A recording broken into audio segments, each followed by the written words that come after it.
Hello everyone. This is By the Numbers, and today we're going to be covering Acquire. I'm Ghost, and I'm joined by my lovely co-host Lynn. Hi. Alright, let's just hop right in. Yeah, so like Ghost explained, today we're covering Acquire.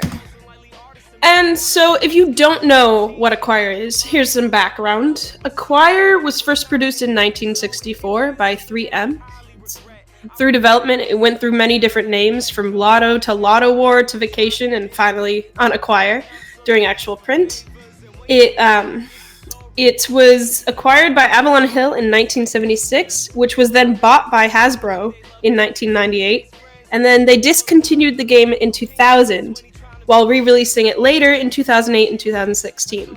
The game you see right here is actually my personal game, and it is the 1999 version, and it's the game that I prefer to play, and I think Ghost prefers to play it as well. And this is because it has really nice plastic pieces as well as a nice game board. The 2008 game is made of cardboard, and the 2016 game, though made of plastic, is only a 10 by 10 grid instead of the current 9 by 12 grid of the 1999 game. Yeah, I played that at a friend's house, and it is definitely not the same to be so much smaller. For sure. So, just some play overview. Um, this is a quote from me, but I think this game is what Monopoly should have been. It's kind of a business style game, but I think it's more evenly competitive and has a lot more. There is luck in it based on what pieces you get, but there's a lot more choices you have, and you can win or lose many different ways. Uh, yeah, I totally agree. It's what Monopoly should have been. And there's definitely a lot more strategy to this than just Monopoly, where you buy every property you're able to. So the turn overview basically is you start with 6 tiles in hand, and you play one of those 6 tiles. Then you'd execute any merges that tile play has, and through that merge, you will either hold, trade, or sell your stock in those merged companies. And then your second choice on your turn is to buy up 3 stocks. You can buy 0, 1, 2, or 3 stocks. I typically recommend to buy 3 because the more stocks you have, the more leverage you'll have in companies and the more likely you will be to win. But it's up to each player and how they're playing. And then your third thing is to draw a replacement tile and discard any unusable tiles and redraw those tiles as well. The game ends when all 7 companies have greater than 10 tiles, which means they can't be dissolved or merged, or one company has greater than 40 tiles. Something to note that's not on this is that if you notice the game has ended, but no one says anything, you can keep playing until somebody says, oh, the game is over. So if you notice the game is over, you don't actually have to end the game. It's very interesting. There's 2 things I would like to note on this. First of all, as Lynn mentioned, that you can buy up to 3 stocks, and she almost always buys up to 3 stocks. And there's a very good reason for that. It's that stocks can only ever stay the same price or go up. They never go down in value. So you almost always want to buy 3 stocks unless you're playing a very unique strategy. And then also one more thing to note is that you play your tile before buying your stocks. So if you play a tile to increase the size of a company, you buy at the increased price. So that's just something to note so you don't get caught up in that. Those are 2 really great things to note, especially for turn order here. Um, Ghost, can you go ahead and step us through these important notes? Sure, yeah. So players decide at start if assets are hidden or shown. Reminder, stock is always visible. Sorry, remaining stock is always visible, sorry. Founders get a free stock. Corporations of 11 squares or more cannot be absorbed. And when companies are absorbed, you can hold onto the defunct stock, but new defunct stock cannot be bought until it is incorporated. So we'll go over these point by point. So players decide at start if assets are hidden or shown. Um, if you're new at playing the game, I would almost always say make sure that they're shown. Usually when I play with a lot of wheeling and dealing. So we usually play Shown just so people can keep track of all the deals that are going on. What about you, Lynn? I normally play with Shown, although I've played with Hidden, and I've also played with. You could either choose that like money is shown and stock is hidden, or stock is shown and money is hidden. You can do a variety of games. I haven't done enough of those pairings to have much of an opinion on it.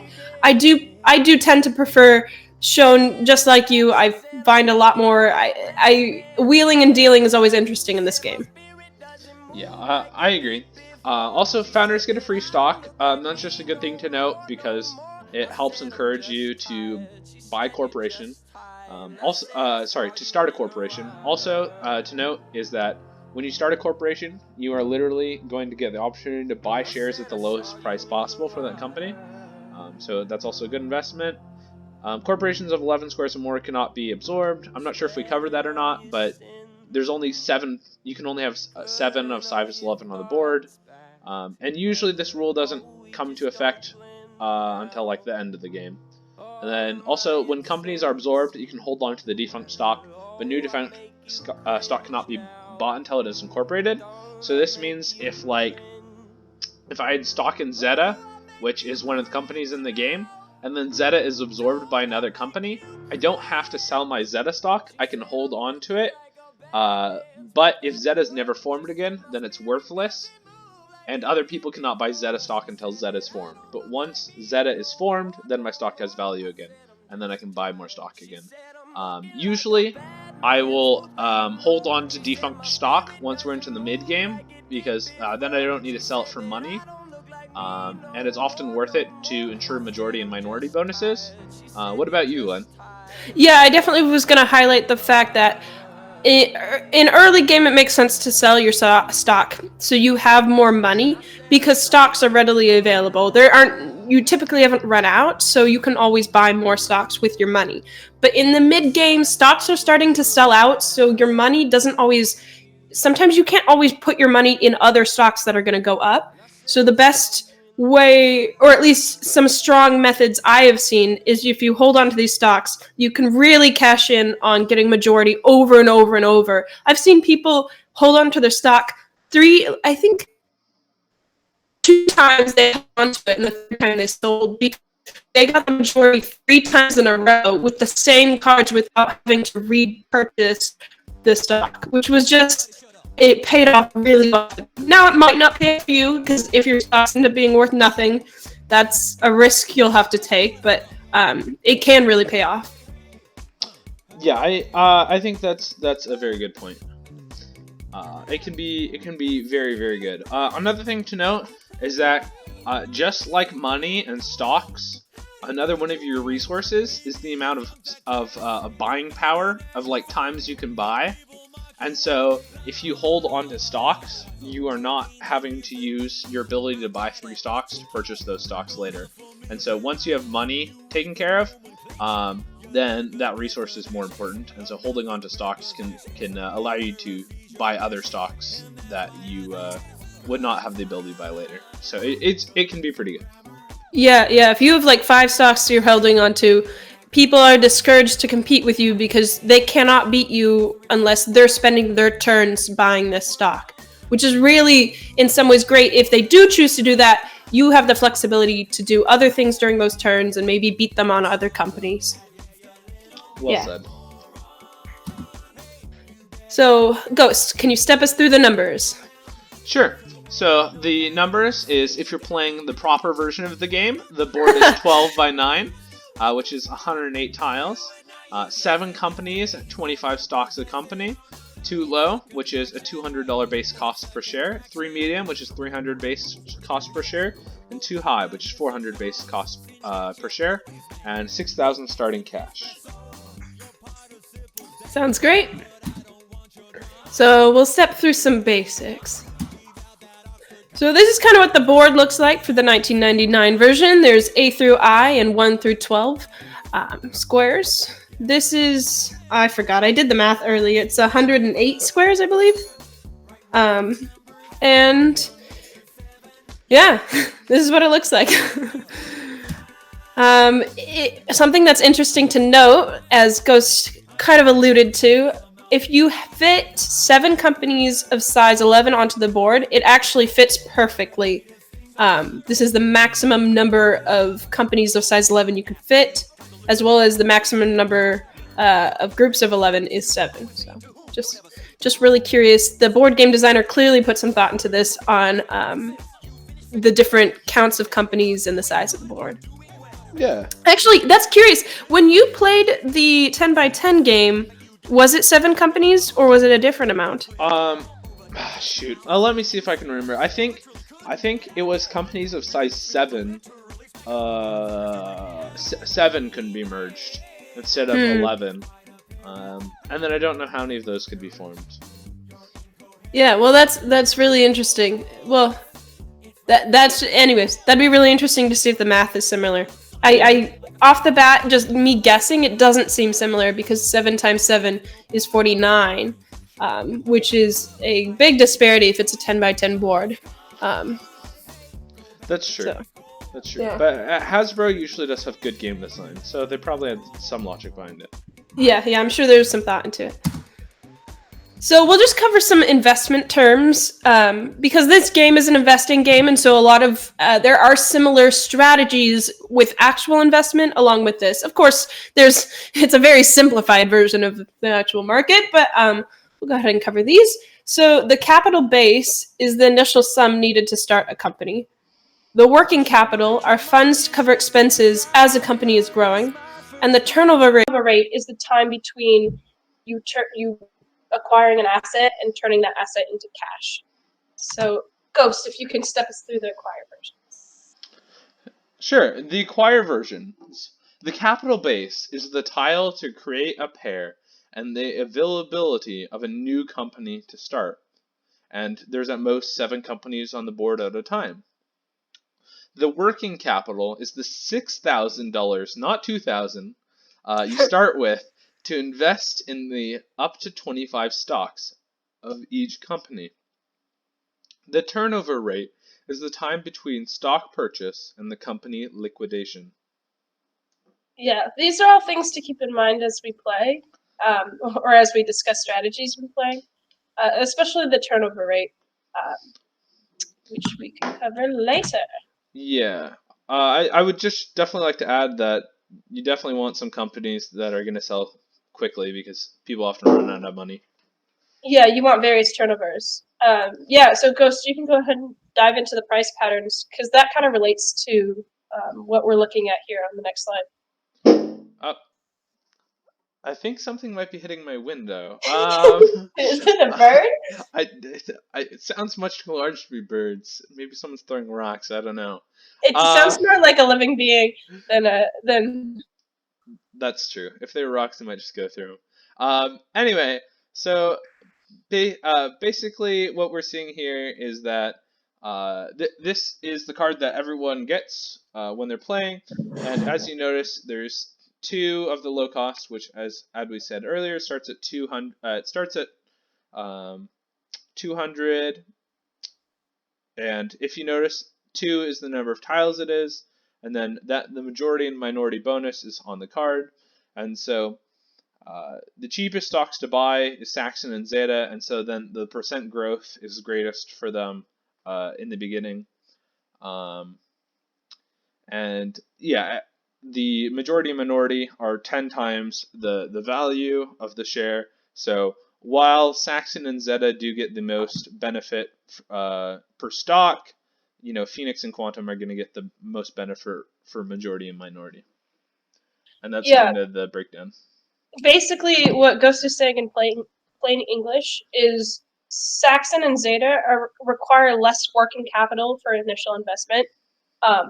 So you can invest in more things. It's more flexible. You can see that also the equations are here on the right.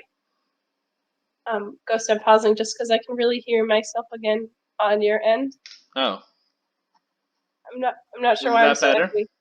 Yeah, I don't hear myself. Sorry about that. Occasionally, I have a setting on my headphone that allows me to play audio to myself, and I think Discord picks that up. Oh, okay, that makes sense. Okay, yeah, and over on the right hand side, we also see price patterns. So we see base price, like Go said, 200, 300, 400. The min stock price is always the base price. The max stock price is always 800 plus the base price. So it's not, and it always increases by increments of 100. So it's not that Phoenix or Quantum are any better in particular ways than Saxon and Zeta. It's your choice when creating a company really comes down to how much initial base price, how much working capital do you want to require to continue to invest in this company as it grows.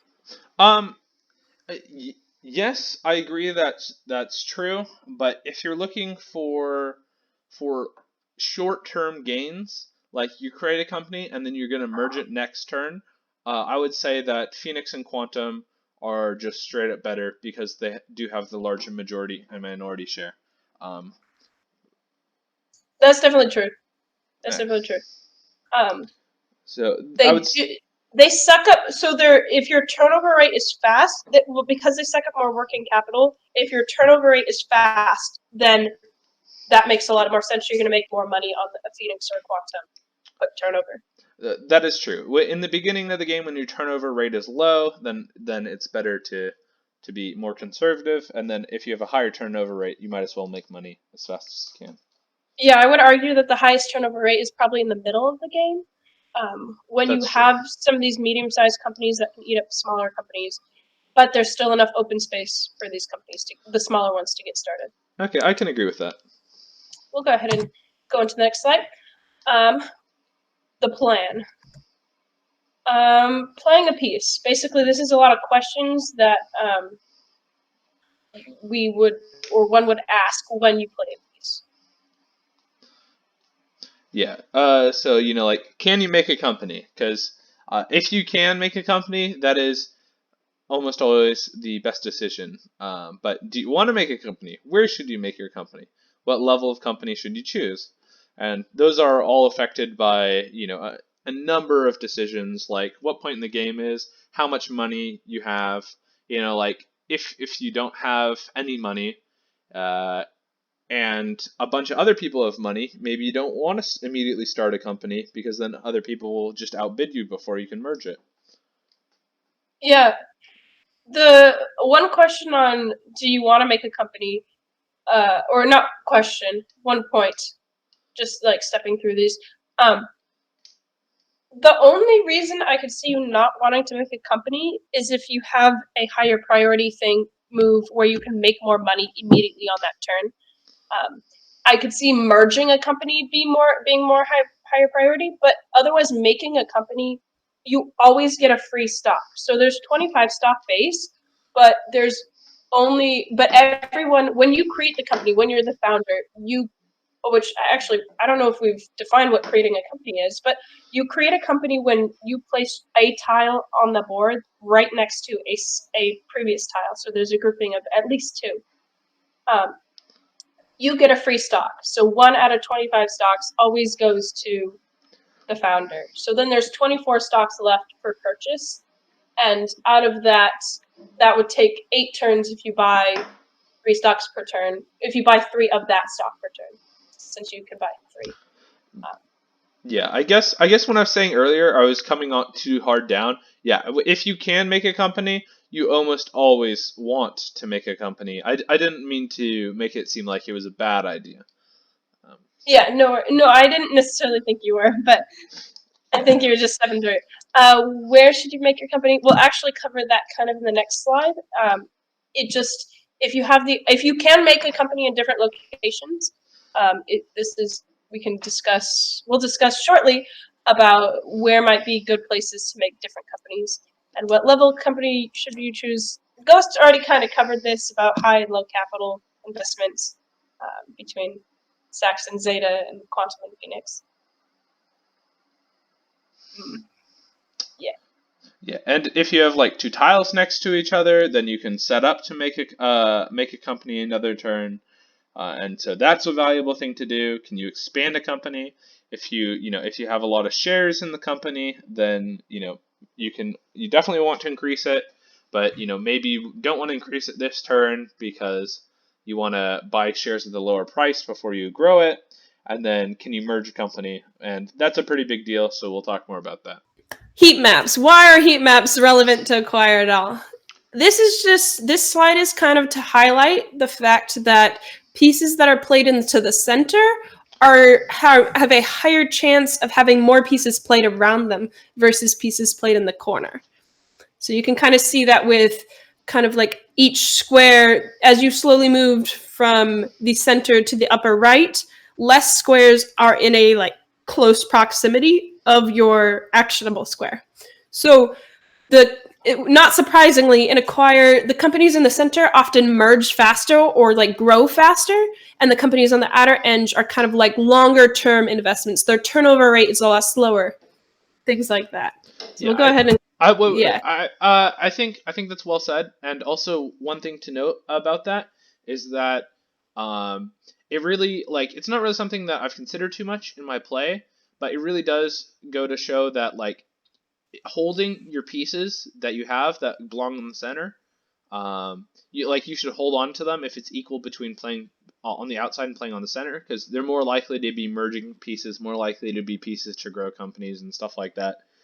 So they're more likely to be valuable pieces than just pieces on the outside. Yeah, so here you can see the heat map applied to the board, which really, really emphasizes what Ghost just said. I personally, at the start of the game, if I can't make a company on my turn, I try to play an outer edge piece because I don't want to play a piece and then have somebody else make that company. I would much rather be the one making the company, having them play. Let's say I have F8 and somebody else has F7. I would much rather be the one to play F8 after them and start the company and get that free at least $200 share versus me play F8 first and they play F7. Yeah. Yeah. Oh, and just a comment, the percentages at the bottoms are given just a drawback of all these pieces, your chance of drawing a piece of that color. Yeah. Cool. We'll go ahead and go to the next slide. So, Ghost, can you go ahead and walk us through merging companies? Sure. So when you're merging companies, your first question should be, can I merge company? Because why think about whether you should if you cannot? Then next you need to think about, do you have any stocks or majority minority in either company? And so if interests in absorbed C, are there stocks available to 2-for-1 into the other stock? Do you need a liquid capital? So basically, if you're interested in the big company that is absorbing the smaller company, then can you 2-for-1 into the big company? And then if you're interested in remaining C, which is company, do you securely hold majority minority? Do you need to buy more stocks before the price increase? So if you have majority or minority in the bigger company, are you safe if other people 2-for-1? Now, yeah, for sure. A couple things to note. If you are the one who merges the company, you are the one who gets to act first. So let's say there's only 3 shares left in the company, and you and someone, let's say there's only 3 shares left in like the bigger company, and you are the one who merged. You get to 2-for-1 first, and so you get access to all those shares. So that is a big factor in determining whether or not you should merge. It's because you get first movement. Another thing to consider is that if 2 companies are the same size, you are the one who gets to decide which company dies and which company lives. And when you're doing that, you kind of should think about whether you need money now, and if you need money now, then you should merge the company you have more shares and stuff in. But if you do not need company now, then you should probably have that company come out on top. Yeah, for sure. Something else to highlight, I mean, I believe this is also on the following slide.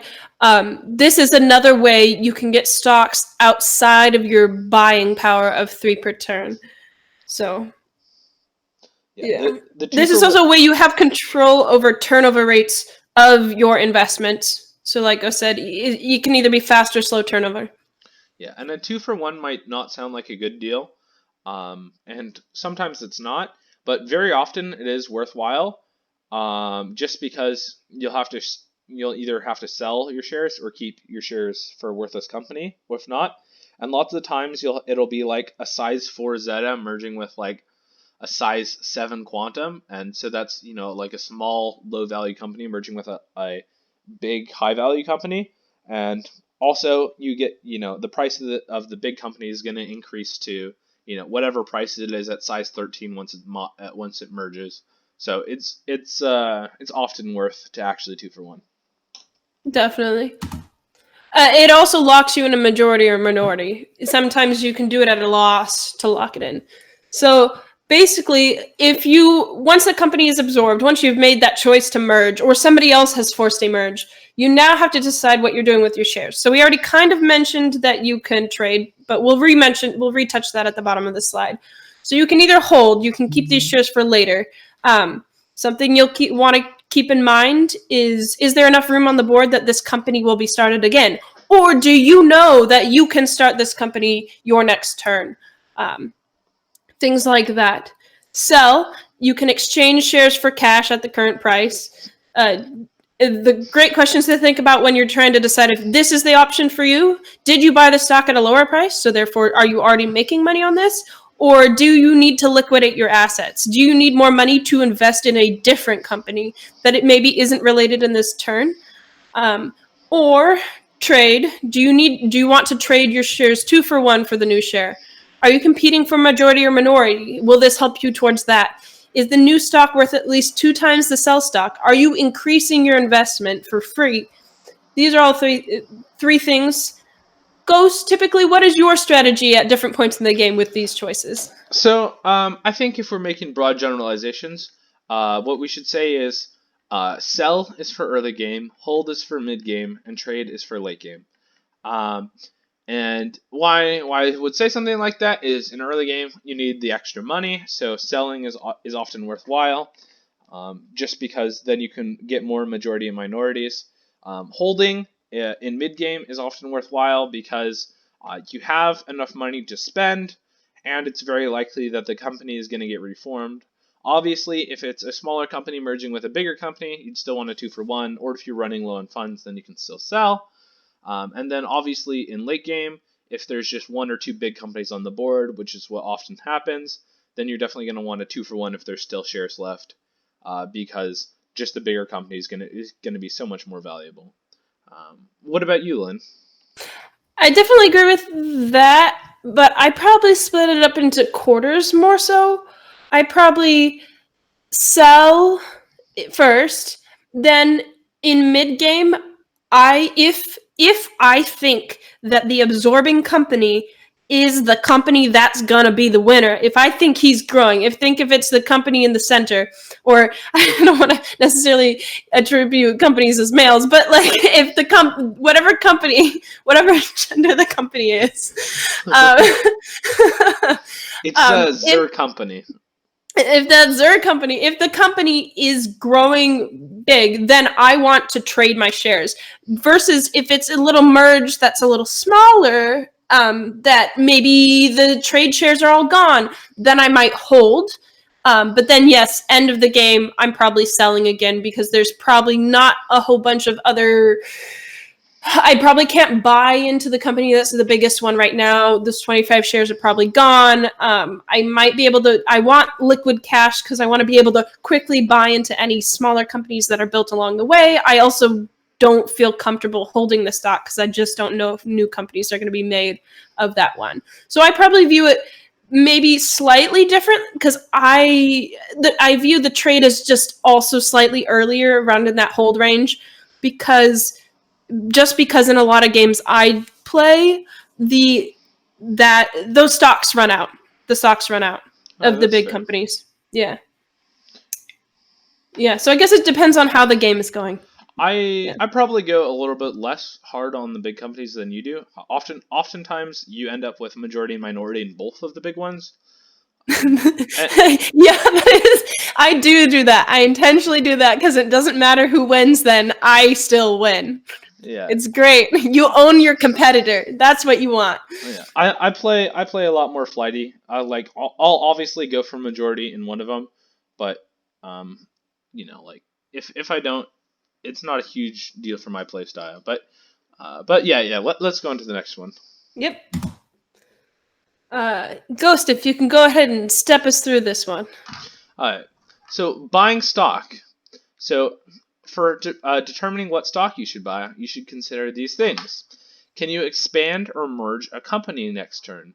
Do you already have a strong vested interest? Can you can you buy to get majority minority? Can you block someone from stealing it? Are there any companies that one person has a majority minority in? What companies do you think will expand to be the final companies? And these are all things you should keep in mind. But obviously, focusing on immediacy, which is expanding or merging companies, is probably going to be your biggest priority. So if you already have a majority in a company, then you definitely have a big incentive to expand it. And if you're going to be able to expand it in like 2 turns, then obviously you're going to want to buy more shares in it. And if you know a company is going to merge, you want you want shares in those companies because then you'll be able to make plays when they merge. Can you buy to get majority minority? Obviously, your ultimate goal for every company is to get majority minority in as many and as big of companies as you can, so you can get huge bonuses. And so, if someone's competing with you for majority and minority, can you block them from stealing it? And are there any companies that just one person has majority minority? Because if one person gets both majority and minority, then you could just buy one share to get minority. And that often happens in the beginning game crunch where everyone's running out of money. And then also, what companies do you think will expand to be the final companies? Usually towards the start of the mid game, you'll start to get an idea, and you should make sure that you have some vested interest in them, so that you'll be able to keep expanding your position once you get more and more money. I definitely agree with all of those sentiments. So now that we've reached kind of the end of the slides, I guess we can talk about general theories or general our own play strategies in alignment kind of with the themes that we've discussed so far. Yeah, definitely. One thing, I mean, I'm a very table talky player. I like cutting deals a lot, and so what I try to do in all in my games is like if I'm buying a company and someone else is buying a company, I will try to cut a deal with them that, hey man, it's only the 2 of us in this company. Like we don't want to compete. We don't want to like spend all of our time buying shares in this company. Like I'm majority, I have one more share than you. You have minority. Why don't we split majority and minority, and then both agree to stop buying shares, unless someone else gets in. And so that is it. And usually you want to do that around like 5 or 6 shares or so. You can still do it around 4. But the reason why this is so effective is because it's a deterrent to anyone else, because they're like, well, there's already majority minority in that company, and they already have 4. So that's already too much for me to buy in one turn, and they're clearly willing to spend more money to stay in their position. And then also it's really really useful because you'll see all the time people get into bidding wars early on. Yeah. For companies that like have like they're small, like there's no huge value to them yet, and then they'll be stuck with 12 or 13 stocks in a company, and so that's cool, they locked in majority, but now they're gonna get no money at all in the early game, and like even if that company does grow to become the largest one on the board, that's still only like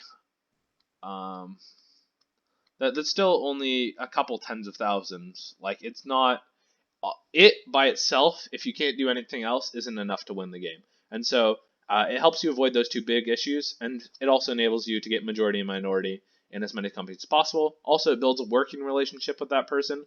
So if you do it in one company, they're more likely to do it in multiple. Yeah. That strategy plays out pretty well.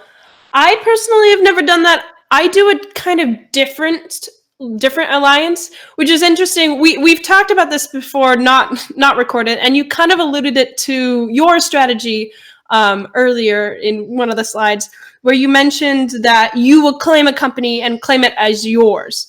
Now, I kind of do the reverse of this. I encourage people to buy at least one share in my company.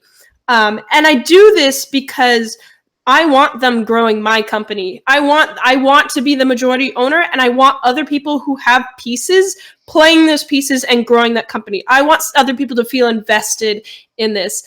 So I will often try to get somebody else to be minority shareholder with me sticking as a majority. We're not like allying in the sense that we're not sitting there and we're not splitting majority minority.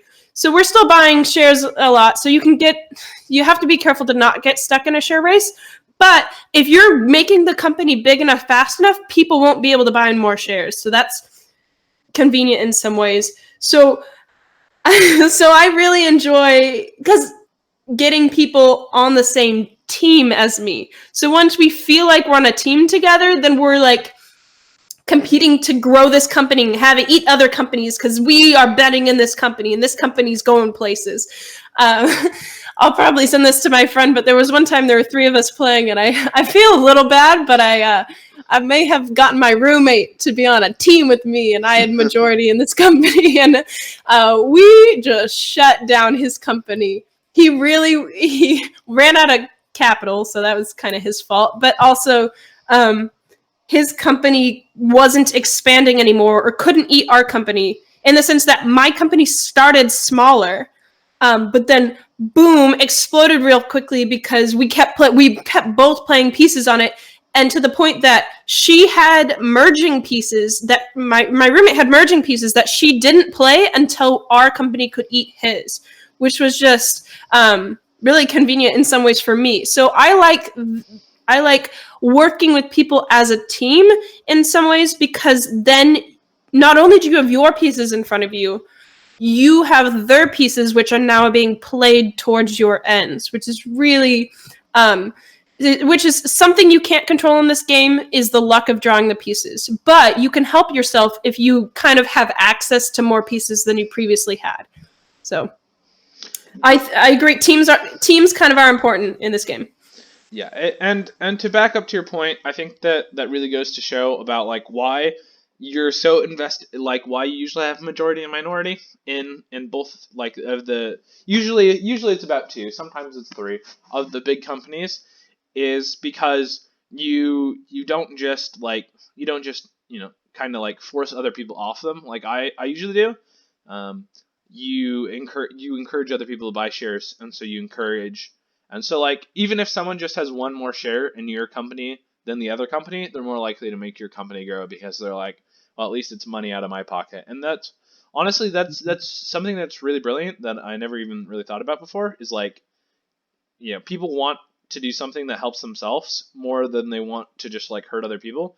And so, as long as like growing the company that you have vested interest in is like beneficial to them, they're more likely to do it. And that's not really something I've ever thought about, and so it's definitely something that I should adapt to my playstyle.